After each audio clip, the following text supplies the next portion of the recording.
ಸಾಹಸ ಸಿಂಹ ವಿಷ್ಣುವರ್ಧನ್ ನಮ್ಮನ್ನು ಅಗಲಿ 1.5 ದಶಕಗಳೇ ಕಳೆದಿವೆ. ಆದರೂ ಅವರ ನೆನಪು ನಮ್ಮ ಮನದಲ್ಲಿ ಹಸಿರಾಗಿದೆ. ವಿಷ್ಣುವರ್ಧನ್ ಅವರಿಗೆ ಮೈಸೂರು ಅಚ್ಚುಮೆಚ್ಚಿನ ನಗರ. ಹಾಗಾಗಿ ಅವರು ಬಿಡುವಿದ್ದಾಗಲೆಲ್ಲ ಮೈಸೂರಿಗೆ ಬಂದು ತಂಗುತ್ತಿದ್ದರು.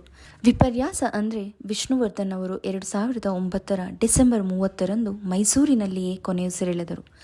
ಸಾಹಸ ಸಿಂಹನ ಅಗಲಿಕೆಯಿಂದ ಇಡೀ ನಾಡಿಗೆ ಕಂಬನಿ ಮಿಡಿಯಿತು. ಕಲಾ ಸೇವೆಗೆ ಜೀವನ ಮುಡಿಪಾಗಿಟ್ಟ ಹೃದಯವಂತನ ಸ್ಮಾರಕ ನಿರ್ಮಾಣವಾಗಬೇಕು ಎಂಬುದು ಎಲ್ಲರ ಆಸೆಯಾಗಿತ್ತು. ವಿಷ್ಣು ಅವರ ಅಚ್ಚುಮೆಚ್ಚಿನ ಊರಾದ ಮೈಸೂರಿನಲ್ಲಿಯೇ ಸ್ಮಾರಕ ನಿರ್ಮಾಣವಾಗಬೇಕು ಎಂಬುದು ಅಭಿಮಾನಿಗಳ ಒತ್ತಾಸೆಯಾಗಿತ್ತು. ಅಂತೂ ಎಲ್ಲರ ಕೋರಿಕೆಯಂತೆ ಕರ್ನಾಟಕ ಸರ್ಕಾರ ಮೈಸೂರಿನಲ್ಲಿಯೇ ಜಾಗ ಗುರುತಿಸಿ ಸ್ಮಾರಕ ನಿರ್ಮಾಣಕ್ಕೆ ಅಡಿಗಲ್ಲು ಹಾಕಿತು. ಮೈಸೂರಿನ HD ಕೋಟೆ ರಸ್ತೆಯಲ್ಲಿರುವ ಹಾಲಾಳು ಗ್ರಾಮದಲ್ಲಿ ಭವ್ಯ ಸ್ಮಾರಕವೂ ನಿರ್ಮಾಣವಾಗಿದೆ. ಈ ಸ್ಮಾರಕಕ್ಕೆ ಭೇಟಿ ನೀಡಿ ಒಂದು ಸುತ್ತು ಬಂದರೆ ವಿಷ್ಣುವರ್ಧನ್ ಎಲ್ಲಿಯೂ ಹೋಗಿಲ್ಲ, ಇಲ್ಲಿಯೇ ನಮ್ಮ ನಡುವೆ ಇದ್ದಾರೆ ಎಂದು ಖಂಡಿತ ಅನ್ನಿಸುತ್ತದೆ. ಸ್ಮಾರಕದ ಒಳಗೆ ಪ್ರವೇಶಿಸಿದಂತೆ ಹಸಿರು ತುಂಬಿದ ಗಿಡ ಮರಗಳು ಮನಸೂರೆಗೊಳ್ಳುತ್ತವೆ. ವೃತ್ತಾಕಾರದಲ್ಲಿ ನಿರ್ಮಾಣವಾಗಿರುವ ಭವ್ಯ ಕಟ್ಟಡ ನಮ್ಮನ್ನು ಸೆಳೆಯುತ್ತದೆ. ಹಾಗೆಯೇ ಒಳ ಪ್ರವೇಶಿಸಿದರೆ ಸುಂದರ ಸುರಂಗದಂತಿರುವ ನಿರ್ಮಾಣ ವಿನ್ಯಾಸ ಮನಸೂರೆಗೊಳ್ಳುತ್ತದೆ. ಅಲ್ಲಿನ ಗೋಡೆಯ ಮೇಲೆ ಒಮ್ಮೆ ಕಣ್ಣು ಹಾಯಿಸಿದರೆ ಸಾಕು, ಸುತ್ತಲೂ ದಾದಾ ಅಭಿನಯದ ಸಿನಿಮಾಗಳ ಫೋಟೋಗಳು ರಾರಾಜಿಸುತ್ತವೆ.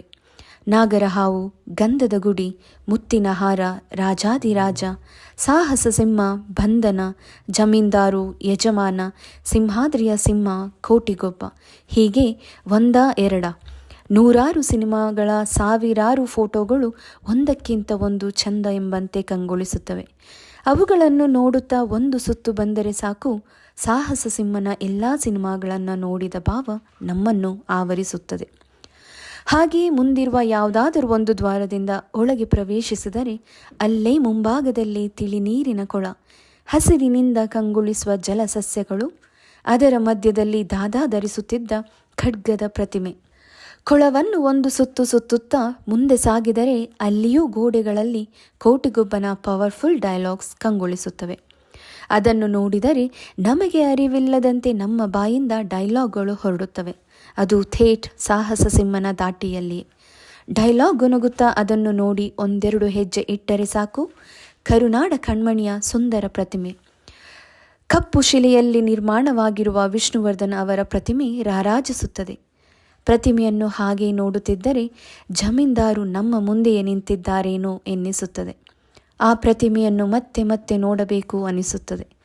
ಹಾಗೆ ಅಲ್ಲಿಂದ ಹೊರಬಂದು ಹಿಂಭಾಗಕ್ಕೆ ತೆರಳಿದರೆ ಅಲ್ಲಿರುವ ಕಟ್ಟಡದ ಒಳಗೆ ಯಜಮಾನರು ಬಳಸುತ್ತಿದ್ದ ಪ್ರಿಯವಾದ ಕಾರು ಕಾಣಿಸುತ್ತದೆ. ಎಂತಹ ಐಷಾರಾಮಿ ಕಾರದು! ಹಿಂದೆ ಹೇಗಿತ್ತು ಇಂದೂ ಹಾಗೇ ಇದೆ. ಅದನ್ನು ನೋಡುವುದೇ ಒಂದು ಭಾಗ್ಯ. ಇವೆಲ್ಲವನ್ನು ನೋಡುತ್ತಿದ್ದರೆ ದಾದಾನ ಸ್ಮಾರಕ ಬಿಟ್ಟು ಬರಲು ಮನಸ್ಸಾಗುವುದೇ ಇಲ್ಲ.